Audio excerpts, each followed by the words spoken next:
Palabras de alegría y esperanza. Es el quinto domingo del tiempo ordinario del año A. Y las lecturas de Mateo 5, 13, 16. Y el comentario es del Padre Fernando Armelini. Un buen domingo para todos. Jesús ha hecho su propuesta de hombre nuevo arriba de una montaña. La presentó con 8 bienaventuranzas. Es como si hubiera dicho: si te haces pobre, no te quedarás con nada. Todo lo que tienes debes ponerlo al servicio de los hermanos. No acumulas bienes, cosas para ti, sino que las distribuyes porque quieres que todos sean felices. Y al final, cuando Dios evalúe tu vida, te extenderá la mano y te dirás: felicitaciones, eres una persona exitosa, viviste bien tu vida. Y Jesús no se ha limitado a presentar con solo palabras esta imagen de hombre, sino que la ha encarnado en su persona. Jesús es el pobre. No posee nada, ni siquiera un momento de su vida. Él es el apacible, el constructor de paz. Practicar estas bienaventuranzas, encarnar esta imagen de persona es muy difícil, pues es lo opuesto a lo que la gente admira en este mundo. La gente aprecia al que es rico, al que es poderoso, al que tiene todo en la vida, el que puede permitirse todos los placeres, todos los viajes. Esta es la persona admirada y la clase de gente que todos quisieran ser. La persona que encarna el ideal que Jesús propone, al final de la vida podrá decir: la he invertido bien. Pero ¿es suficiente que el discípulo practique estas bienaventuranzas o el maestro pide además algunas otras cosas más? La tentación puede ser la de buscar la realización personal y limitarse a esto. Igualmente, antiguamente se enseñaba en la catequesis que es necesario pensar en la salvación de la propia alma, un poco como hacen los budistas que buscan la liberación del dolor a través de la iluminación personal. El que ha escuchado las bienaventuranzas de Jesús debe permanecer siempre en la montaña para evitar ser contaminado de la mundanidad del modo de pensar y actuar de todos. Las bienaventuranzas, tal como Jesús las presenta, no son un modelo de vida para una persona solitaria que desea seguir una meta moral, la perfección personal. Son la propuesta de una sociedad alternativa, de un mundo nuevo que el discípulo está llamado a construir y se empeña, trabaja para realizar este diseño que Dios tiene sobre la humanidad. Y hoy Jesús presenta a sus discípulos una gran misión: llevar sus bienaventuranzas al mundo con la palabra y con la vida. Y encarga este trabajo a sus discípulos sirviéndose de 2 comparaciones. Escuchemos la primera. En aquel tiempo dijo Jesús a sus discípulos: ustedes son la sal de la tierra. Si la sal se vuelve sosa, ¿con qué se la devolverá su sabor? Solo sirve para ser tirada y que la pise la gente.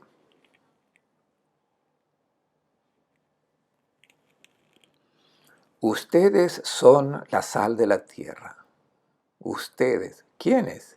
¿A quién encarga Jesús esta misión? Es un grupo de discípulos que están dando los primeros pasos para seguir a su maestro. Por ejemplo, tomemos a Pedro. No ha dado un corte neto al modo de pensar de la gente de este mundo. Todavía Pedro sigue los criterios y los valores que siguen todos. Quiere ser una persona importante, quiere ser rico, poderoso. Es exactamente lo opuesto a la propuesta de hombre nuevo que Jesús ha hecho con sus bienaventuranzas. Y es a esta persona, junto con los demás discípulos, a quienes Jesús confía la misión de llevar esta sal del Evangelio al mundo. Hemos escuchado las bienaventuranzas del Maestro, hemos creído en estas bienaventuranzas, aunque después nos cueste ponerlas en práctica. Surgen en nosotros las dificultades para llevar a cabo eso que el Maestro nos pide. Esto es, bajar de la montaña e ir al mundo para llevar este nuevo sabor de la vida. Y nos preguntamos, ¿cómo es que nosotros podemos ser sal de la tierra cuando aún somos insípidos? Tenemos un sabor precario del Evangelio. Jesús nos lo ha encomendado a nosotros. Ya hemos visto al primer grupo, a Pedro, que no era ciertamente la encarnación perfecta de las bienaventuranzas. Pero es a esta comunidad de discípulos que Jesús encomienda esta misión. Tenemos dificultad en anunciar las bienaventuranzas cuando nosotros mismos nos damos cuenta de que no hemos encarnado en nuestra vida esta imagen de hombre nuevo. Pero aunque estemos convencidos de la propuesta de hombre nuevo que Jesús ha hecho y tratemos de encarnarla, nos da miedo bajar de la montaña y enfrentarnos con la mentalidad del mundo. Por mundo se entiende la lógica común, la manera de pensar correcta que todos tienen. Tenemos miedo de enfrentamiento, no porque no estemos convencidos de la verdad del Evangelio, sino porque la propuesta de la montaña es totalmente opuesta al pensar del común de la gente. Y tenemos miedo de quedar en ridículo. Es lo que le pasó a Pablo en Atenas cuando anunció la resurrección. Muchos se rieron de él.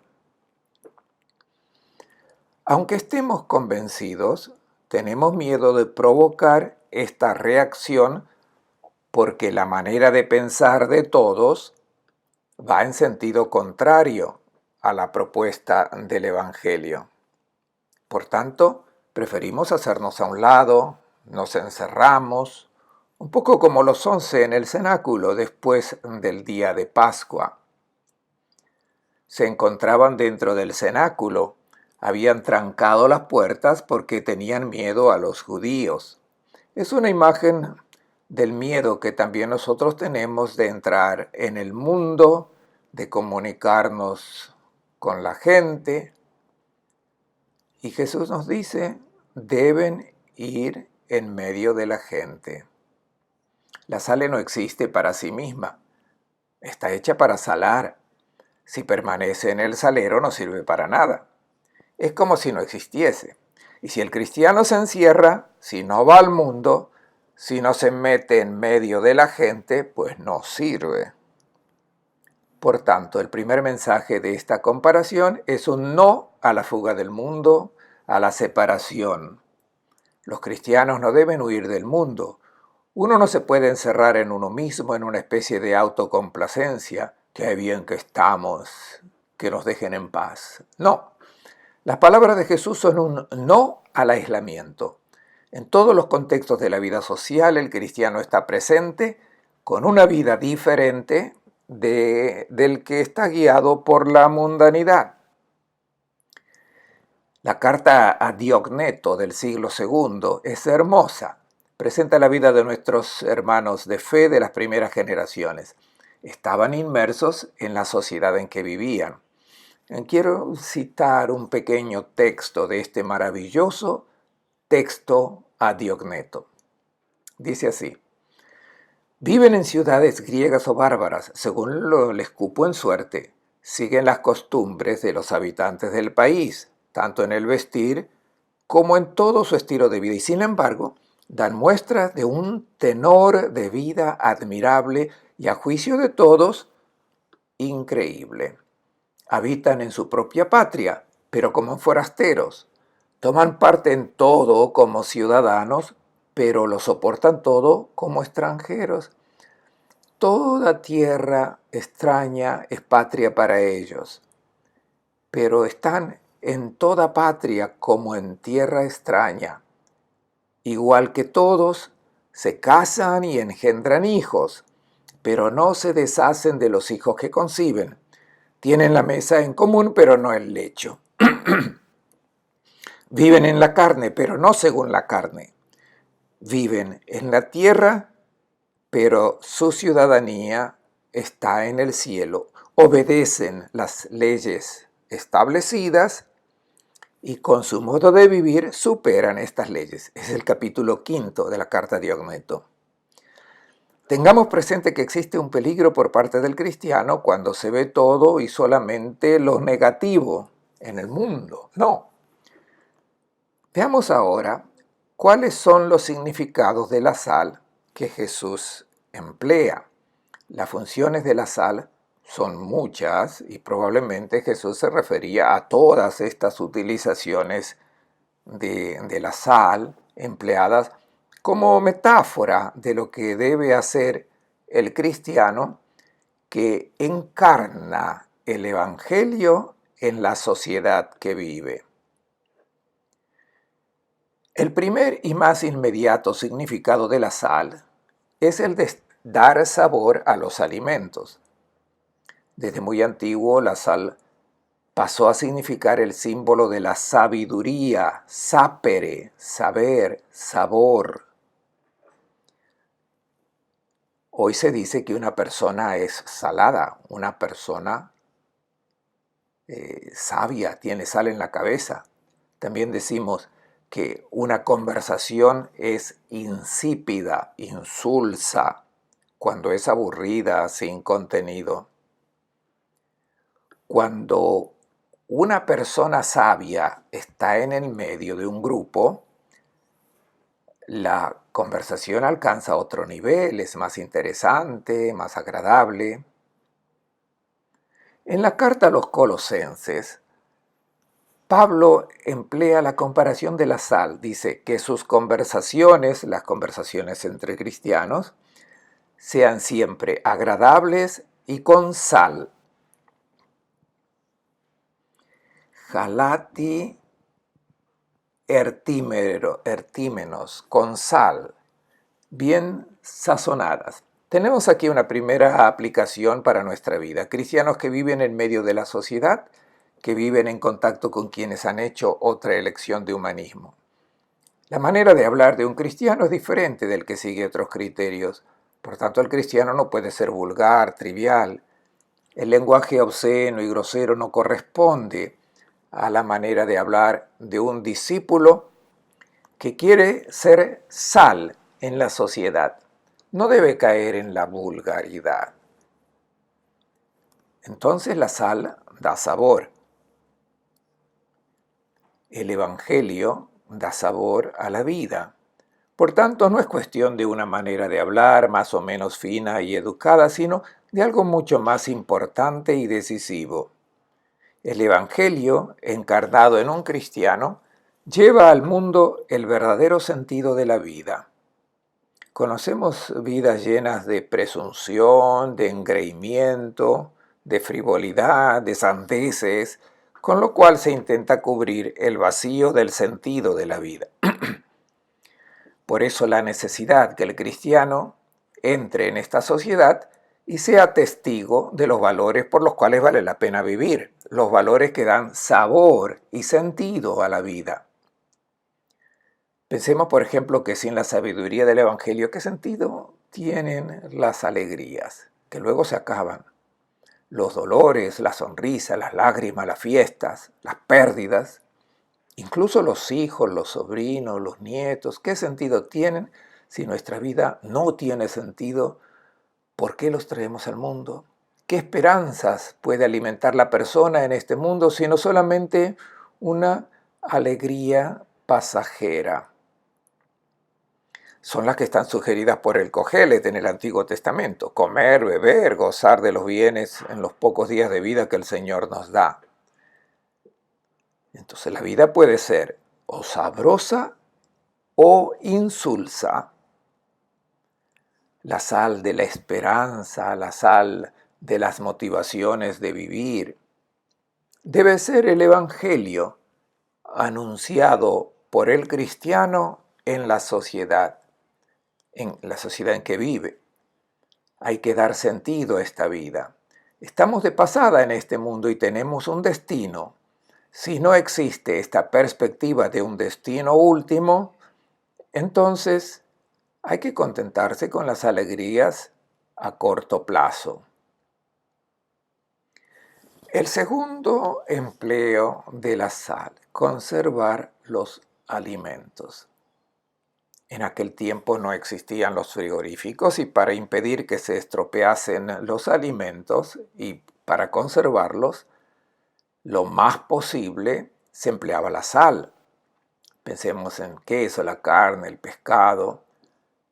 Y se cree que los egipcios fueron los primeros en conservar la carne, los pescados, con sal, ya 2000 años antes de Cristo.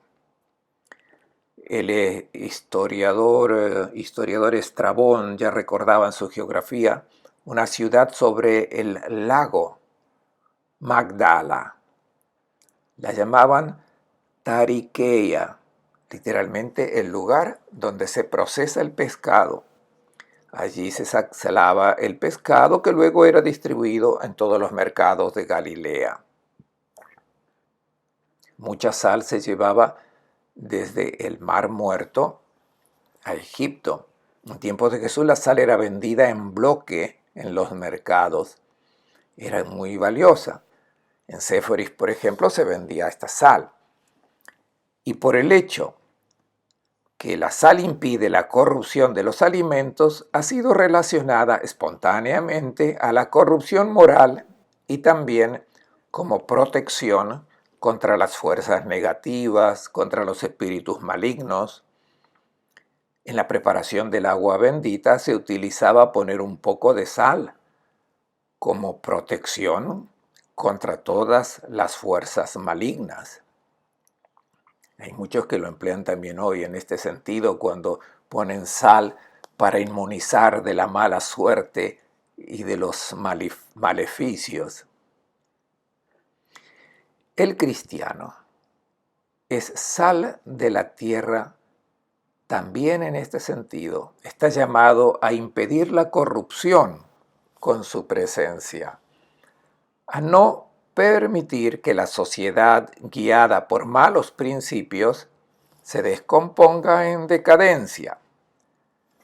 No es, de hecho, difícil constatar, por ejemplo, que cuando en una sociedad no se apela a estos valores evangélicos, se difunden fácilmente concepciones de vida que son dictadas por la sabiduría del mundo, que es estupidez, y lleva a comportamientos que son deshumanizantes. Algunos ejemplos. En una sociedad donde la persona vale por lo que produce, donde lo que cuenta es el dinero, los bienes acumulados, entonces, ¿cuánto vale la persona? Como decíamos, vale lo que un par de sandalias.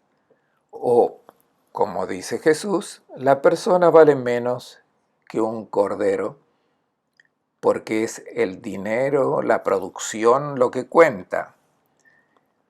En esta sociedad el cristiano impide la corrupción. Recuerda que la plenitud de vida de la persona, su alegría, debe ser el punto de referencia de toda opción.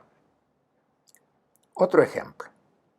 En un mundo donde se pone en duda la inviolabilidad de la vida humana, donde desde su comienzo hasta su terminación natural, el cristiano recuerda la sacralidad de la vida.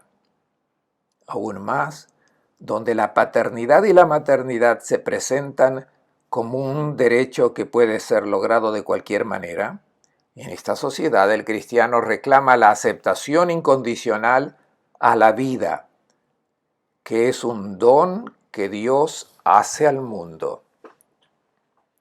También donde se banaliza, se comercializa la sexualidad, donde se reduce la genitalidad que se puede utilizar como y cuando, en cualquier lugar, como a uno le guste, porque los tiempos han cambiado, ya no estamos en la Edad Media, donde la convivencia, el adulterio, ya no se los llama con sus nombres, sino que pasan por compensación afectiva. El cristiano impide la corrupción de una sociedad que pone en crisis a la familia. Llama a la sacralidad de la relación hombre-mujer, el proyecto de Dios sobre el amor esponsal. Diálogo, encuentro, planificación, intercambio de amor como don para enriquecer y para hacer feliz al otro. Esta es la propuesta de realización de la sexualidad humana. Y el cristiano debe encarnar estos valores con la vida y también con las palabras. En una sociedad donde se busca la propia satisfacción, el cristiano debe dar testimonio que la vida tiene sentido cuando uno se interesa por el otro. Por tanto, educar a sus hijos en estos valores. Los educa a la renuncia, a no buscar el interés propio. Naturalmente que el cristiano no impone estos valores y no agrede a quien no los comparte. Los practica con alegría porque está convencido que esta es la vida verdadera. El tercer ejemplo de la sal. Comer sal con alguien significaba compartir la mesa, por tanto, entablar amistad con quienes se comparte. Hay una expresión hebrea, Berit Menach, que significa alianza de sal. Era la imagen de una alianza que no se rompía. El cristiano es sal en el mundo también en este sentido.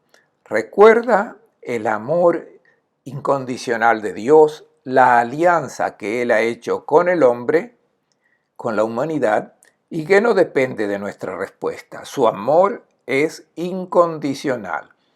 Hizo una alianza de sal con la humanidad.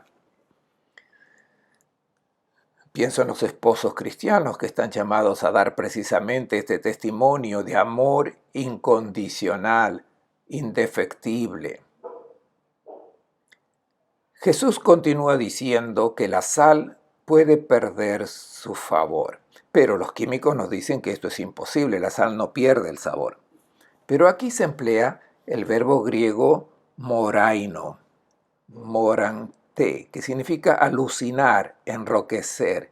Si la sal enloquece, el cristiano puede alucinar, esto es, puede perder completamente el sabor de quien ha hecho una opción de vida evangélica.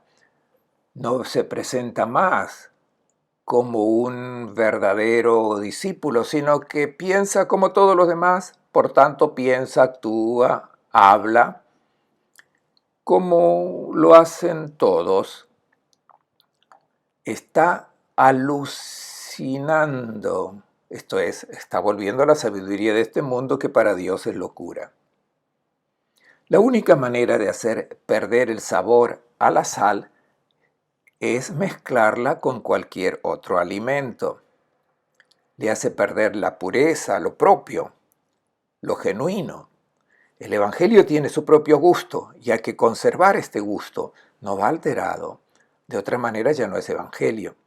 Por tanto, no se puede añadir nada al Evangelio. No se puede modificar, no se puede adaptar, no se puede decir sí, pero. No se lo puede suavizar o ablandar, hacer menos exigente y más practicable según estas exigencias del Evangelio. Si uno se comporta así, ya no sirve para nada. Ya no es sal, sí perdió el sabor evangélico. Y por esto debemos estar muy atentos, pues la sociedad de hoy nos empuja a adaptar el Evangelio a lo que todos piensan. No, el auténtico cristiano mantiene el propio sabor. Escuchemos ahora la segunda comparación empleada por Jesús. Ustedes son la luz del mundo. No puede ocultarse una ciudad construida sobre un monte. No se enciende una lámpara para meterla en un cajón, sino que se pone en el candelero para que alumbre a todos en la casa. Brille igualmente la luz de ustedes ante los hombres, de modo que cuando ellos vean sus buenas obras, glorifiquen al Padre de ustedes que está en el cielo. Ustedes son la luz del mundo. Para un israelita piadoso, esta es una afirmación inaudita. En la Biblia, la luz es siempre una imagen positiva. Las tinieblas, la oscuridad, son siempre negativas. Dios es luz. Y dice el Salmo 104, Dios está envuelto de luz como de un manto. Y en el Nuevo Testamento, en la primera carta de Juan, al comienzo dice, Dios es luz y en él no hay tinieblas. Y esta luz divina bajó al mundo para iluminar nuestras tinieblas. Es la luz que brilla sobre el rostro de Jesús de Nazaret que muestra que Dios es amor e ilumina nuestras tinieblas, que son el odio, la violencia, la mentira, la injusticia. Esta tiniebla ha sido iluminada por esta luz de Cristo. En el prólogo de su Evangelio, Juan dice, la luz verdadera que ilumina a todo hombre estaba viniendo al mundo, la luz brilló en las tinieblas y las tinieblas no la comprendieron. Juan 1:5. Al final esta luz terminará por vencer, por disolver las tinieblas que gravitan sobre el mundo. Y de hecho Jesús, en su vida pública, se presenta como luz. Yo soy la luz del mundo, quien me siga no caminará en tinieblas, sino que tendrá la luz de la vida. Juan 8:12. El hecho de que Jesús se presente como luz puede ser escandaloso frente a su pueblo, pero lo que es chocante para nosotros es que Jesús dice, ustedes son la luz del mundo. ¿Nosotros? ¿Quiénes? ¿Cómo es que Jesús tuvo el valor de llamar a sus discípulos y a nosotros con ellos luz del mundo? Si intentamos repasar la personalidad de los 12, vemos que Jesús los llama gente de poca fe.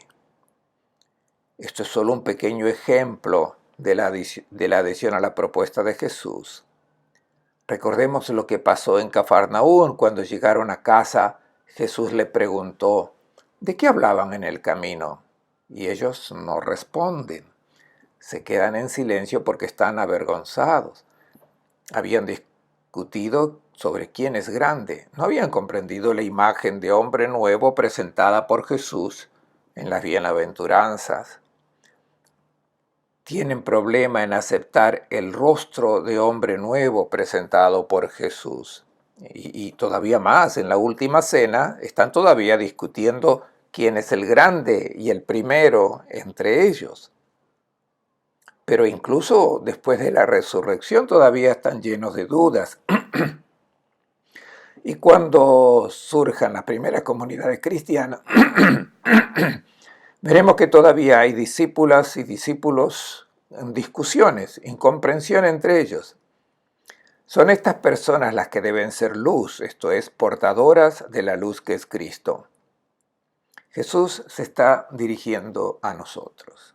Somos personas conscientes y debemos serlo, conscientes de nuestras fragilidades, debilidades, mezquindad.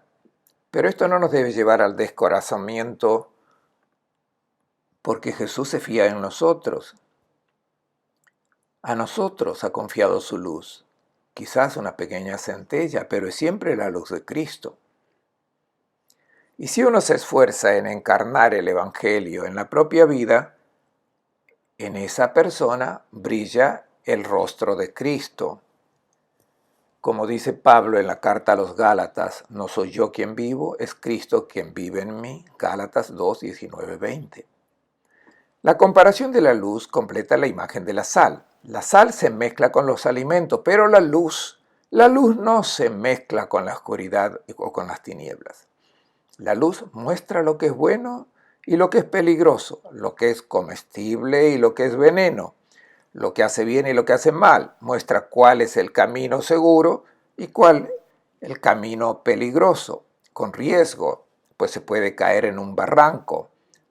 Por tanto, en discernir lo que es bueno y lo que es malo.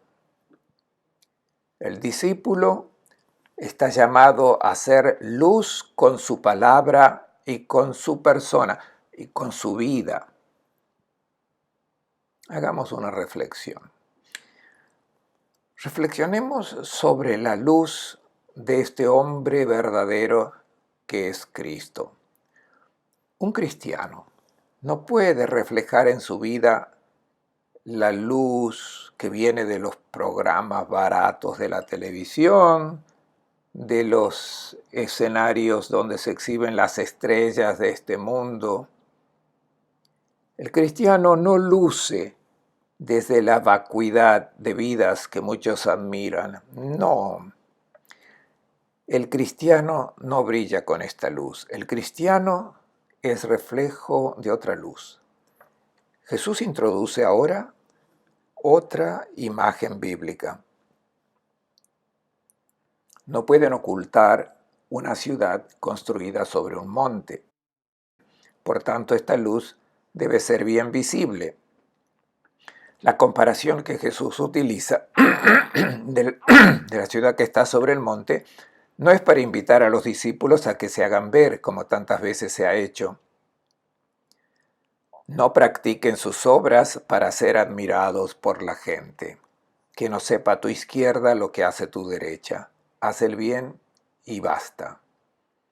El pedido de Jesús hace referencia a un texto bien conocido del profeta Isaías, que presenta la ciudad de Jerusalén sobre el monte, por tanto bien visible a todos, y a todos los pueblos se encaminarán hacia Jerusalén para escuchar la palabra del Señor.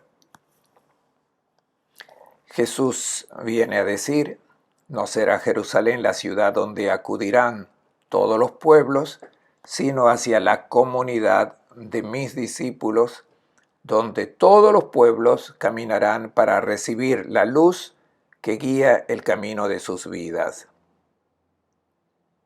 Y hay otra imagen. No se enciende una lámpara para meterla en un cajón, sino que se pone en el candelero para que alumbre a todos en la casa. El cajón era la medida del grano. No utilizaban los kilos, sino los litros. ¿Qué quiere decir esta comparación? Es importante estar atentos a no medir el Evangelio con nuestros criterios humanos, con nuestras medidas. Jesús nos dice que los cristianos debemos estar atentos a no oscurecer la luz del Evangelio. Esto es, deben buscar de no esconder esos textos que son molestos, porque son difíciles de practicar. El compartir los bienes, el perdón incondicional, el amor desinteresado aún con los que nos hacen el mal y nos persiguen. Uno trata de esconderlos porque chocan con los criterios de nuestra justicia. La luz del Evangelio no va encubierta. El Evangelio es luz, primeramente para los que están en la casa.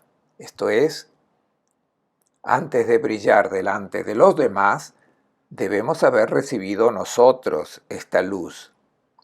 Brille igualmente la luz de ustedes ante los hombres, de modo que cuando ellos vean sus buenas obras. Pero el texto original no dice buenas obras, sino obras hermosas. Así dice el texto original. El cristiano debe ser una persona bella. Bien sabemos que la belleza es irresistible. Cuando uno ve a una persona bella, inmediatamente se pregunta, ¿qué puedo hacer para ser bello como esa persona? Jesús quiere que sus discípulos sean personas bellas, que atraigan por su belleza. El cristiano es uno que disturba, pero no es invasivo, no falta al respeto a la libertad del otro, no quiere adoctrinar, indoctrinar, sino que quiere fascinar con la belleza de quien ha recibido esta luz que hace personas luminosas, espléndidas. Si se alza el tono de la voz, ya nos fascina. Debemos estar preparados para hablar con más humildad, sin exhibicionismos, teniendo siempre presente esta belleza que debe brillar en nuestro rostro. Es la recomendación de Pedro en su carta cuando dice a los cristianos que somos extranjeros y peregrinos en este mundo y hay gente que nos desprecia. Nosotros debemos responder en medio de los paganos con una vida bella, porque mientras nos calumnian como malhechores, al presentar las buenas obras de ustedes, glorificarán a Dios el día de su visita. Es la carta de Primera Pedro, capítulo 2, versículos 11 y 12. Los cristianos deben hacer una ruptura con la mundanidad y vivir de manera bella. Deben mostrar a los paganos que la adhesión al Evangelio nos convierte en personas bellas, apreciadas, aún para aquellos que no siguen el Evangelio. Les deseo a todos un buen domingo y una buena semana.